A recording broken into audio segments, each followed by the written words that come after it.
अस्सलाम वालेकुम बच्चों, आज 7th स्टैंडर्ड सोशल स्टडीज़ में जोग्राफिया के एक नए वीडियो के साथ आपके सामने हाजिर है।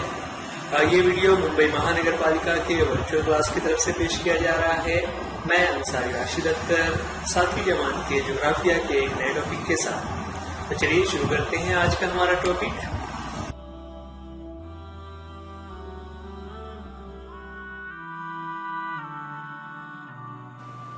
सातवीं जमात के जोग्राफिया में आज हम जो नया टॉपिक देखने जा रहे हैं वो बहुत इंटरेस्टिंग है। जो हमारे आसपास के माहौल में हर जगह पाया जाता है वैसा ही एक टॉपिक। जी हाँ बच्चों, आज का हमारा टॉपिक है हवाएं। चूँकि ये एक बड़ा टॉपिक है इसलिए हम एक ही वीडियो में उसे ख़त्म नहीं कर रहे हैं। इसी वजह से हमने इस वीडियो को पार्ट 1 कहा है। जितना हिस्सा इसमें होगा उसके आगे का हिस्सा पार्ट 2 में पेश किया जाएगा। हवाएं बच्चों, हवाएं हमने छोटी क्लासेस में भी पढ़ा हुआ है। हवाओं के बारे में हमने कुर्रे हवा के बारे में भी पढ़ा था, आगे भी उसके बारे में और तफसील से पढ़ेंगे। यहाँ पर हम इस सबक में शुरुआत करेंगे कि हवा जो चलती है तो उसका क्या असर होता है, ये हवाएं आखिर क्यों चलती हैं, ये हवा हर वक्त क्यों नहीं चलती, मौसमों के बदलने पर, महीनों के बदलने पर हवा की कैफियत क्यों बदल जाती है। गर्मी के दिनों में जो हवाएं चलती हैं तो उसमें गर्मी का एहसास होता है। सर्दी के दिनों में, सर्दी के मौसम में जो हवाएं चलती हैं वो ठंडी हवाएं होती हैं। इसी तरह बारिश के दिनों में बारिश होने से पहले कभी ऐसा होता है कि बहुत हवाएं चल रही हों, कभी ऐसा होता है कि बारिश होने से पहले बिल्कुल भी हवा नहीं चल रही होती है। सुबह के वक्त हम कहते हैं कि ठंडी ठंडी हवाएं चल रही हैं।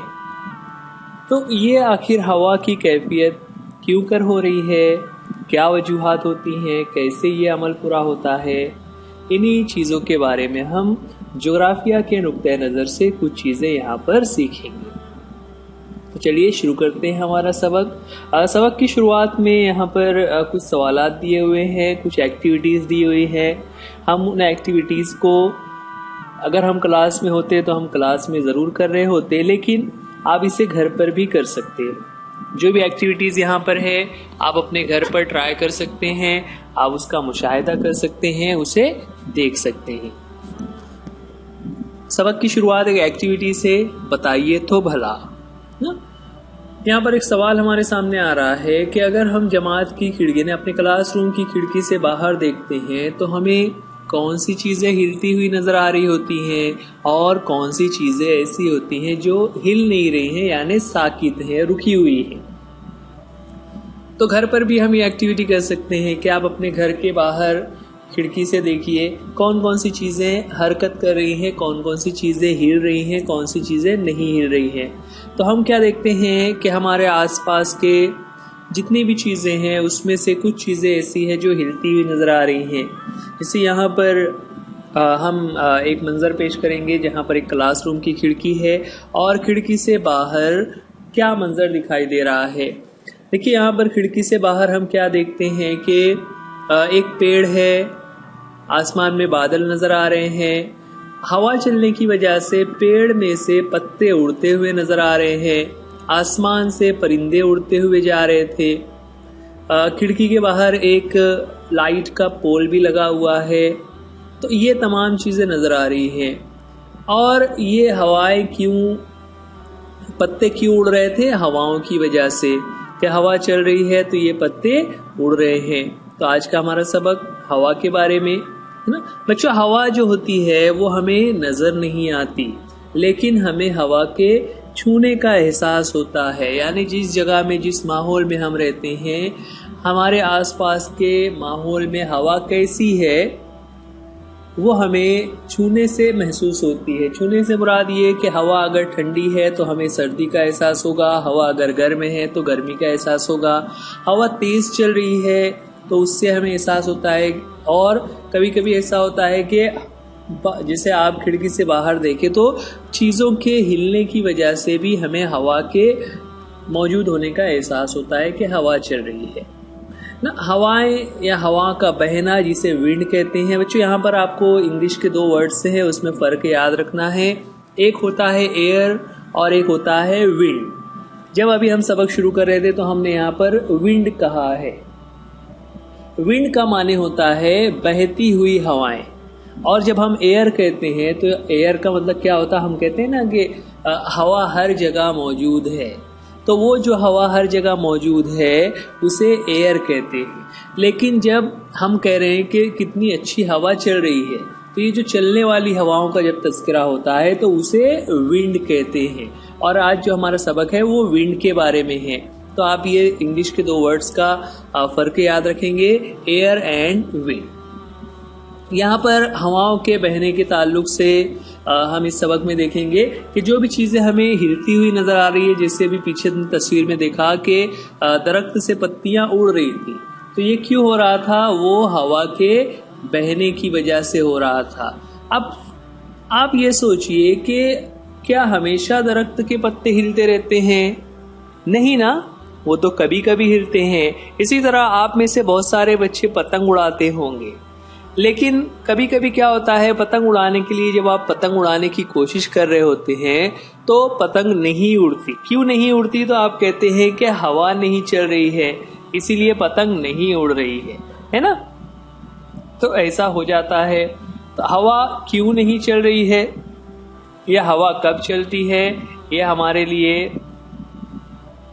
एक सवाल होता है। चलिए यहाँ पर कुछ और चीज़ें हम देखते हैं। यहाँ पर एक एक्टिविटी है जिसे आपको करना है। एक्टिविटी बहुत आसान है, यहाँ पर उसके पॉइंट्स दिए हुए हैं, जिसमें एक किसी भी इस तरह के टेबल पर आप इस एक्टिविटी को कर सकते हैं। उसके लिए आपको कुछ चीज़ें चाहिए होगी। उसमें आपको चाहिए एक पेपर, एक नॉर्मल साइज का पेपर रहेगा जिसको आप रोल बना लेंगे, जैसा कि यहाँ पर अभी आपके सामने आएगा। आप उसे पेपर को रोल की शक्ल में गोल कर लीजिए। गोल करने के बाद मेज के एक साइड पर दोनों रोल्स को रखिए ना। 2 रोल बनाने हैं, दोनों को एक साइड में रखना है। फिर आप और आपके दोस्त, आपका कोई, अब चूंकि आप तो घर पर हैं तो आपके कोई भी भाई बहन भी हो सकते हैं जो इस अमल में आपके साथ हिस्सा ले सकते हैं। तो आप दोनों एक एक रोल ले लें। अब इस रोल को बगैर हाथ लगाए हुए आपको मेज के दूसरी जानिब पहुंचाना है, यानी वो जो कागज का रोल है उसे आपको दूसरी जानिब पहुंचाना है। चलिए हम यहाँ पर उसे करके देखते हैं। हम पहले रोल्स ले लेते हैं। हमारे सामने ये 2 रोल आ गए हैं। इन दोनों रोल्स को हमने टेबल पर रख लिया हुआ है ना। ये 2 बच्चे आ गए आपकी तरह के। अब बगैर हाथ लगाए करना है, तो यहाँ पर जो लड़का है उसने अपने मुंह से फूंक मारना शुरू की, और लड़की ने अपने हाथ में एक पेपर लिया हुआ था, उसने उसे हिलाना शुरू किया। तो इन दोनों के करने की वजह से क्या हुआ कि वो जो पेपर का रोल था, वो जो कागज का रोल था, वो टेबल पर आगे की तरफ बढ़ गया। लेकिन बच्चों आपने देखा कि जब लड़का फूंक मार रहा था तो पेपर धीरे धीरे आगे बढ़ रहा था, जबकि लड़की ने जो कागज की मदद से कागज को इस तरह से हिलाकर हवा पैदा की तो वो तेजी से हो गया। तो कागज के रोल को पहुंचाने में देर किस वजह से हुई कि सबसे पहले तो अगर हम उसे हाथ से उठाकर रख देते तो बहुत आसानी से रख सकते थे, लेकिन हवा के जरिए से जब वो जा रहा था तो हवा के अंदर ये ताकत थी, हवा की ताकत से वो धीरे धीरे आगे बढ़ते हुए बाहर चला गया, है ना। अब अगर हम हवा को और तेज कर देंगे, यानी हवा की जो रफ्तार है उसे बढ़ा देंगे, तो जाहिर सी बात है वो कागज और तेजी से आगे बढ़ जाएगा, वो कागज जल्दी से अपने सफर को पूरा कर लेगा। अच्छा, यहाँ पर एक सवाल इसी तरह से है कि जैसे अभी हमने पेपर यहाँ पर रखा हुआ था, क्या हम एक पानी से भरी हुई बोतल को इसी तरह टेबल पर रखने के बाद उसे हवा से, यानी अपने मुंह से फूंक कर या किसी जरिए से टेबल के बाहर कर सकते हैं? जरा गौर कीजिए, क्या ऐसा मुमकिन है? नहीं, ऐसा बिल्कुल भी मुमकिन नहीं है। क्यों नहीं है? क्योंकि कागज जो था वो हल्का था, वो हवा से हिल सकता था, लेकिन पानी की बोतल जो होती है उसका वजन होता है, इसलिए वो हवा से नहीं हिलेगी। आगे उसकी कुछ वजूहात हैं कि क्यों ऐसा हो रहा था। तो बच्चों, हमने इससे पहले पढ़ा हुआ है कि ज़मीन पर हवा का दबाव हर जगह यकसान नहीं होता है ना। हवा का जो दबाव होता है, कहीं पर हवा का दबाव ज़्यादा होता है, कहीं पर कम होता है। जो इलाके ज़्यादा दबाव वाले होते हैं, वहाँ से हवा कम दबाव वाले हिस्से की तरफ जाती है ना। और ये हलचल उफ़क़ी सिमत में होती है ना। उफ़क़ी का मतलब क्या हुआ कि ऊपर की सिमत होती है, और इसी वजह से हवाएं चलती हैं, हवाएं पैदा होती हैं। यहाँ पर हमारे सामने एक डायग्राम है जिसके ज़रिए से दुनिया के नक्शे में हम देख रहे हैं कि किस तरह अलग अलग इलाकों में हवाएं चलती हैं, और जैसा अभी हम बात कर रहे थे कि अलग अलग मौसमों में क्यों कर हवाएं अलग होती हैं, तो उसकी भी यहाँ पर तस्करा हो जाएगा। ये हमारे सामने ज़मीन का एक नक्शा है जिसमें दरमियान में हमने एक खत बना दिया हुआ है जो खत इस्तवा के लिए है। खत इस्तवा बच्चों आपने इससे पहले पढ़ा हुआ है तूलुल बलद और अर्जुल बलद। तो खत इस्तवा 0 डिग्री पर है जहाँ पर खत इस्तवा बनाया हुआ है। उसके दोनों जानिब की अगर हम बात करें तो यहाँ पर खत इस्तवा के पास जो हवा का दबाव होता है वो कम दबाव का इलाका होता है, जबकि हम थोड़ा उससे दूर जाएंगे तो 30 दर्जा शुमाल और 30 दर्जा जुनूब दोनों साइड्स में ना, शुमाल में भी जुनूब में भी, जब हम 30 दर्जा आगे बढ़ते हैं तो वहाँ पर हवा का दबाव जो है वो ज़्यादा होता है। 30 दर्जा शुमाल में भी और जुनूब में भी। 30 दर्जा शुमाल और जुनूब से जब हम और आगे बढ़े दोनों की अपनी अपनी सिमत में कुतबैन की तरफ, और हम 60 दर्जे पर पहुंच जाते हैं जैसा कि यहाँ पर निशानी लगाई गई है। तो 60 दर्जा पहुंचने के बाद उसके आगे हवा का दबाव कम होना शुरू हो जाता है, और फिर आखिर में जो ऊपर शुमाल और जुनूब का जो हिस्सा है जिसे हम शुमाली कुतुब, और जो नीचे वाला है उसे जुनूबी कुतुब कहते हैं, जो 90 दर्जे पर है। तो बच्चों यहाँ पर ये जो नक्शे की अलामत है, यहाँ पर इसमें हमने ये जो अर्जुल बलद बता दिए हैं, उन अर्जुल बलद की मदद से अब हम ये समझते हैं कि हवाएं किस तरफ चलती हैं। तो बच्चों अभी हम कह रहे थे कि हवा जो है ज्यादा दबाव वाले पट्टे से कम दबाव वाले पट्टे की तरफ चलती है। तो देखिए यहाँ पर ज्यादा दबाव जो है वो 30 दर्जे हरारत पर लिखा हुआ है। तो 30 दर्जे पर ज्यादा दबाव है और 0 पर कम दबाव है। तो 30 दर्जे से 0 की तरफ यानी खत इस्तवा की तरफ हमें हवा का बहाव नजर आता है, यानी हवा जो है वो 30 दर्जे वाले इलाकों से निकलकर खत इस्तवा की तरफ जाती है, शुमाल में भी और जुनूब में भी। इसी तरह जो कुतबैन का इलाका है 60 दर्जा के बाद से वो कम दबाव का इलाका है। 60 दर्जे के आसपास का जो इलाका है वो कम दबाव का है, इसलिए वहां पर जो 30 दर्जे के आसपास का जो इलाका है वहां से हवाएं 60 दर्जे वाले इलाके की तरफ भी जाती है, जो यहाँ पर नीचे और ऊपर लाल एरोज से दिखाया गया, रेड एरोज से दिखाया गया। इसी तरह जो कुतबैन का इलाका है वहां से भी हवाएं जो है वो 60 दर्जे वाले इलाके की तरफ आती हैं जहां पर कम दबाव होता है। बच्चों यहाँ पर एक चीज और है, ये जो हमने लाल निशान लगाकर हवा की सिमत बताई है ये तो नॉर्मल हालात में है, लेकिन आपको पता है कि हमारी जो ज़मीन है वो सूरज के गिर्द गर्दिश कर रही है और साथ ही साथ अपने महवर पर भी गर्दिश कर रही है। तो इन दोनों गर्दिश की वजह से ये जो सीधी सीधी लाइन हमने बनाई है ये इस तरह से सीधी बाकी नहीं रहती, बल्कि उसमें तब्दीली हो जाती है। यहाँ पर ज़मीन की गर्दिश की वजह से क्या होता है कि जो 0 दर्जे के पास जो दवा जा रही थी या जो हवा जा रही थी यानी खत इस्तवा की तरफ जो हवाएं जा रही थी वो ज़मीन की गर्दिश के साथ साथ अपने दाएं जानिब मुड़ जाती हैं।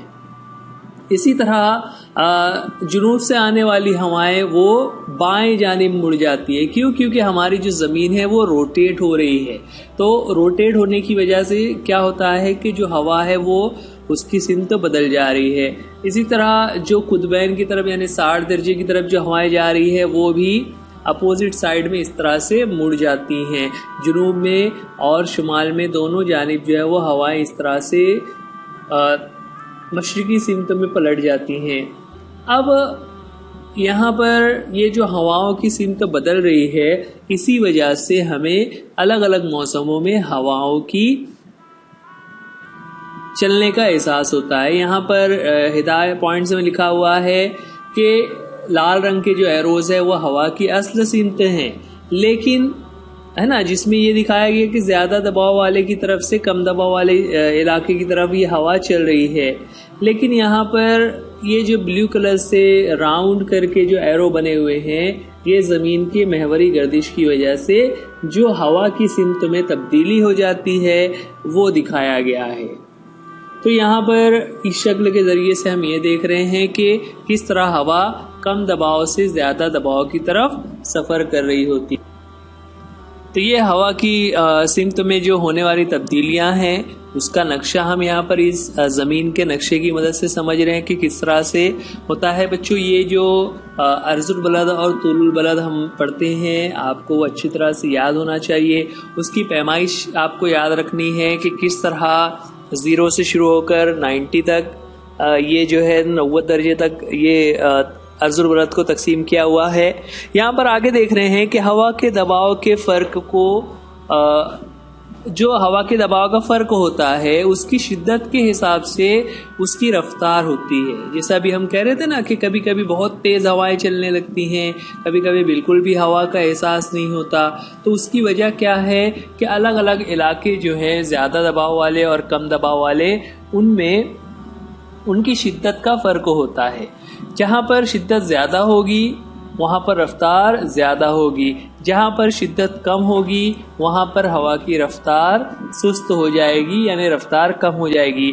आमतौर से आलमी सतह पर जहाँ हवा के दबाव का फ़र्क ज़्यादा होता है वहाँ हवा की रफ्तार तेज़ होती है ना। हवा की रफ्तार को यहाँ पर उसके मुख्तलिफ रूप हमारे सामने बताए जा रहे हैं कि हवा की जो रफ्तार होती है वो मुख्तलिफ तरीक़ों से उसे नापा जाता है। यहाँ पर आपको बच्चों एक चीज़ याद रखना है कि हवा की रफ्तार की जो पैमाइश है, पैमाइश यानी क्या, किसी भी चीज़ को नापने के लिए हम कौन सी इकाई इस्तेमाल करते हैं। यानी जैसे हम लोग कोई सामान खरीदना हो तो हम कहते हैं किलो, किलोग्राम, ग्राम।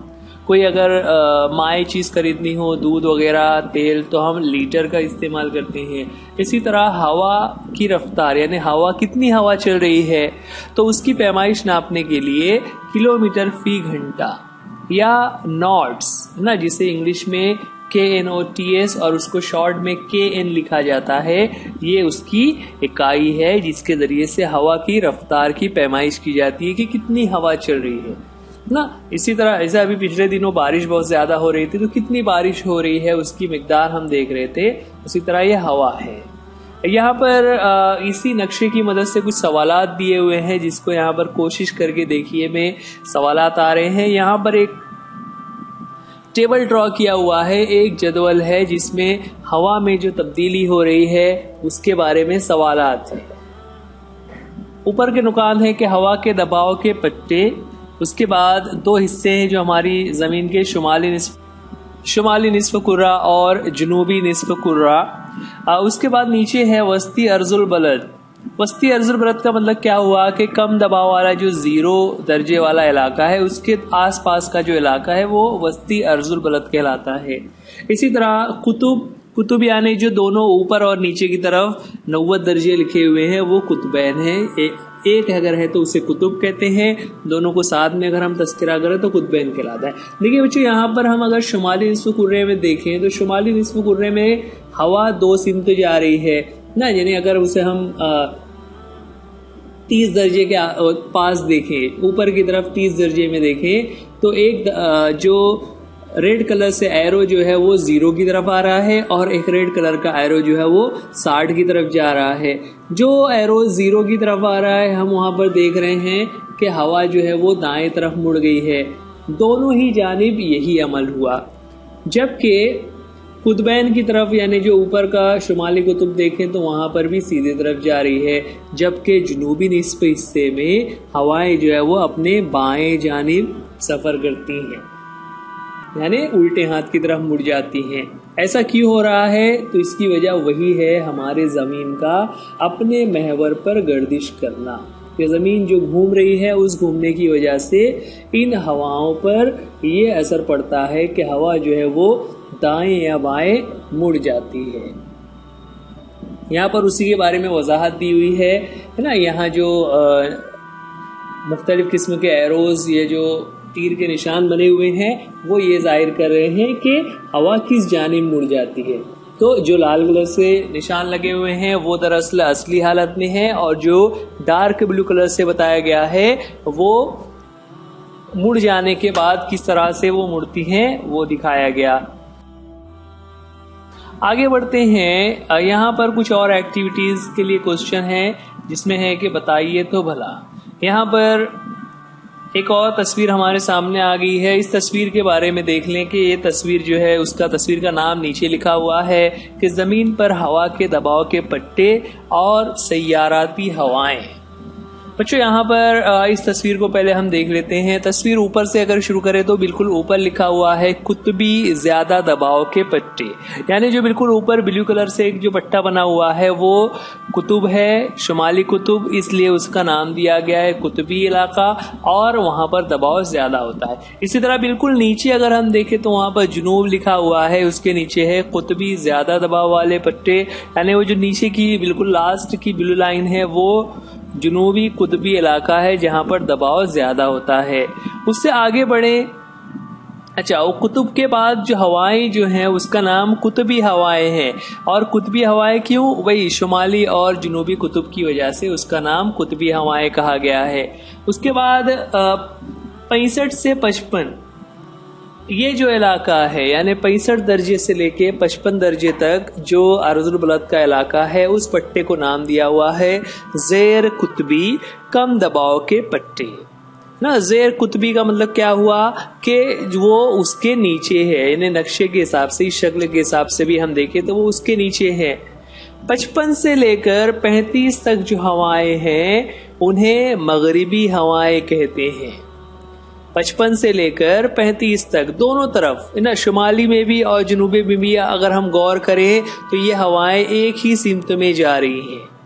उसके बाद 35 से लेकर जो 25 तक का इलाका है उसका नाम दिया हुआ है वस्त अर्जुल बलदी ज्यादा दबाव के पट्टे। जो पिछली तस्वीर में हम देख रहे थे उसी की तरह इसमें भी है, सिर्फ इसमें नाम को वाजे कर दिया गया है, नए नाम बताए जा रहे हैं कि जो 35 से 25 का इलाका है उसका नाम दिया हुआ है वस्त अर्जुल बलदी, और ये ज्यादा दबाव वाले पट्टे हैं। ये शुमाल में भी है, जुनूब में भी है। उसके आगे अगर हम बड़े खत इस्तवा की तरफ आए तो ऊपर जो हवाओं के नाम है वो लिखा हुआ है मशरिकी हवाएं, और ये मशरिकी हवाएं दरअसल जो वस्त अर्जुल बलदी ज्यादा दबाव वाले पट्टे हैं वहां से शुरू होकर इस्तवाई कम दबाव वाले पट्टे की तरफ आ रही होती है। और कम दबाव का पट्टा जो है वो 5 दर्जा शुमाल से लेके 5 दर्जा जुनूब, इस दरमियानी पट्टे को इस्तवाई पट्टा कहा जाता है, जिस पर हवा का दबाव कम होता है। यहाँ पर उसी से मुताल्लिक कुछ सवालात दिए हुए हैं कि हमने जो तस्वीर देखी उस तस्वीर की मदद से हमें बताना है। पहला सवाल है कि शुमाली निस्फ़ कुर्रे में वस्त अर्जुल बलदी ज्यादा दबाव से इस्तवाई कम दबाव के पट्टे की जानिब चलने वाली हवाएं कौन सी हैं? देखिए, यहाँ पर सबसे पहले हम सवाल को समझने के लिए डायग्राम में यहाँ पर उसको मार्किंग कर देते हैं। सबसे पहले कहा गया है शुमाली निस्फ़ कुर्रा। शुमाली निस्फ़ कुर्रा यानी क्या? ये जो 5 दर्जा लिखा हुआ है उसके दरमियान में अभी हमने पिछले तस्वीर में देखा वहां पर 0 है, तो 0 से लेकर ऊपर की तरफ जो शुमाल लिखा हुआ है वहां तक का जो इलाका है, ये जो इतना हमने डार्क कर लिया, इसे कहते हैं शुमाली निस्फ़ कुर्रा। इस शुमाली निस्फ़ कुर्रे में ऊपर की तरफ जब हम देख रहे हैं वहां पर आगे सवाल है वस्त अर्जुल बलदी। वस्त अर्जुल बलदी और वहां से इस्तवाई कम दबाव वाले पट्टे, यानी 2 इलाके बताए जा रहे हैं। यहाँ पर जो हमने लाल से मार्किंग किया ये 2 पट्टे हैं, और उसके बाद क्या हुआ कि वहां से चलने वाली हवाएं कौन सी है, यानी वस्त अर्जुल बलदी से लेकर इस्तवाई कम दबाव वाले पट्टे की तरफ जो हवाएं चल रही हैं वो हवाएं कौन सी हैं? तो वहां पर लिखा हुआ है वो मशरिकी हवाएं हैं, है ना। वो मशरिक से आने वाली हवाएं, इसलिए उनका नाम मशरिकी हवाएं रख दिया गया। अब आगे बढ़ते हैं अगले सवाल की तरफ। बच्चों तस्वीर यही होगी, सवालात बदल रहे होंगे, तो आपको जरा तस्वीर आपकी बुक में भी बनी हुई है। जिनके पास बुक नहीं है तो यहाँ हमने तस्वीर सामने बता दी है, आप इस तस्वीर को देखिए। दूसरा सवाल है कि मगरिबी हवाओं की जुनूबी निस्फ कुर्रे की सिमत क्या है। जो मगरिबी हवाएं हैं बच्चों, देखिए यहाँ पर मगरिबी हवाएं कहाँ लिखा हुआ है, तो नीचे की तरफ 55 के पास लिखा हुआ है और ऊपर की तरफ भी 55 के पास लिखा हुआ है। तो ये जो मगरिबी हवाएं हैं यहाँ पर हमें जुनूबी हिस्से की बताना है, जुनूबी निस्फ कुर्रे की। तो हम ये इतना जो नीचे का हिस्सा है जो मार्किंग किया हुआ है ये जुनूबी निस्फ कुर्रा है। अब जुनूबी निस्फ कुर्रे में जो मगरिबी हवाएं हैं वो किस सिमत चल रही हैं, तो मगरिबी हवाएं देखिए यहाँ पर आपको बताया गया कि वो लेफ्ट से राइट की तरफ जा रही है ना। देखिए उसका जो फ्लो है, उसका जो बहाव है वो उल्टे हाथ की तरफ से सीधे हाथ की तरफ जो जा रहा है। तो सवाल है कि वो किस सिमत जा रही है, तो यहाँ जवाब हो गया कि वो दाएं सिमत जा रही है। आगे बढ़ते हैं, इसी तस्वीर पर एक और सवाल हमारे सामने। सवाल है शुमाली निस्फ कुर्रे में वस्त अर्जुल बलदी ज्यादा दबाव के पट्टों से ज़ेर कुतबी कम दबाव के पट्टों की जानिब कौन सी सैयाराती हवाएं चलती हैं। यहाँ पर पहले हम देख लेते हैं शुमाली निस्फ कुर्रा, यानी ये इतना हिस्सा उस वहां से लेकर वस्त अर्जुल बलदी ना, वस्त अर्जुल बलदी यानी जो 25 से 35 दर्जे के दरमियान में है वहां है, और वो कम पट्टे वाला जो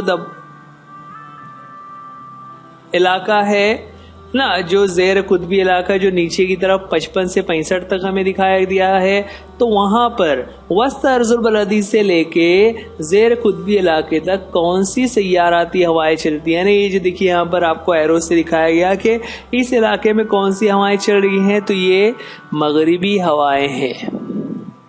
तो इस तरह से इस तस्वीर के ऊपर ये सवालात बच्चों हम देख रहे हैं। चलिए और एक सवाल हम लेते हैं। सवाल है कि कुतबी हवाओं की सिमत दोनों निस्फ कुर्रे में एक जैसी क्यों नहीं है ना। कुतबी हवाएं यानी जो देखिए ऊपर का इलाका है और इसी तरह नीचे का जो इलाका है यहाँ पर जुनूब में नीचे की तरफ जो इलाका है, ये दोनों इलाके कुतबी इलाके कहलाते हैं। कुतबी इलाके दो हैं और दोनों में जो हवाएं चल रही हैं वो हवाएं अलग अलग सिमतों में चल रही हैं। तो सवाल ये है कि दोनों अलग सिमतों में चल रही हैं, उसकी क्या वजह है। उसकी वजह क्या है, तो बच्चों यहाँ पर शुमाली निस्फ कुर्रे की जो हवा है वो दाएं सिमत चल रही है, जबकि जुनूबी की जो हवाएं हैं वो बाएं सिमत चल रही है। और इसकी वजह जो है वो महवरी गर्दिश है कि जब ज़मीन अपने महवर पर गर्दिश कर रही होती है तो वो बिल्कुल सीधी नहीं होती, बल्कि उसका महवर थोड़ा सा झुका हुआ होता है। आगे सवाल है कि जुनूबी निस्फ कुर्रे में हवाओं की कौन कौन सी किस्में पाई जाती है। यहाँ पर जुनूबी निस्फ कुर्रा यानी जो ज़मीन का इस नक्शे में अगर हम बात करें, नीचे का जो ये आधा हिस्सा है जिसे डार्क किया हुआ है ये जुनूबी निस्फ कुर्रा है। जुनूबी निस्फ कुर्रे में अगर हम देखें तो कौन कौन सी हवाएं हैं, कौन कौन सी किस्में हैं वो हमें बताना है। अभी हम देख रहे थे उसमें आ रहा था सबसे पहले यहाँ पर ऊपर की तरफ कौन सी किस्म हमें नजर आ रही है, वो है मशरिकी हवाएं। उसके बाद आगे बढ़े तो उसमें दूसरे नंबर पर है ये मगरिबी हवाएं। इसी तरह आगे बढ़े तो तीसरा है कुतुबी हवाएं। तो तीनों किस्म की हवाएं वहां पर पाई जाती हैं जुनूबी निस्फ कुर्रे में। आगे बढ़ने पर एक सवाल और है कि मशरिकी हवाएं शुमाली और जनूबी निस्फ कुर्रों में कौन सी सिमतों में चलती है ना। मशरिकी हवाएं बच्चों देखिए यहाँ कहाँ लिखा हुआ है, मशरिकी हवाएं लिखा हुआ है 25 से 5 के दरमियान। तो 25 से 5 के दरमियान मशरिकी हवाएं लिखा हुआ है। शुमाल में वो बाएं सिमत जा रही है, जनूबी हिस्से में भी वो बाएं जानिब ही जाती हुई नजर आती हैं। इस वीडियो में आज हम यहीं पर रुकेंगे। ये वीडियो मुंबई महानगर पालिका के एजुकेशनल बीएमसी चैनल पर आप देख रहे हैं। आप इस चैनल को सब्सक्राइब कीजिए, बेल आइकॉन को ज़रूर दबाइए ताकि आपको नोटिफिकेशंस मिल सके। वीडियो को आप लाइक कीजिए और अपने दोस्तों में भी शेयर कीजिए।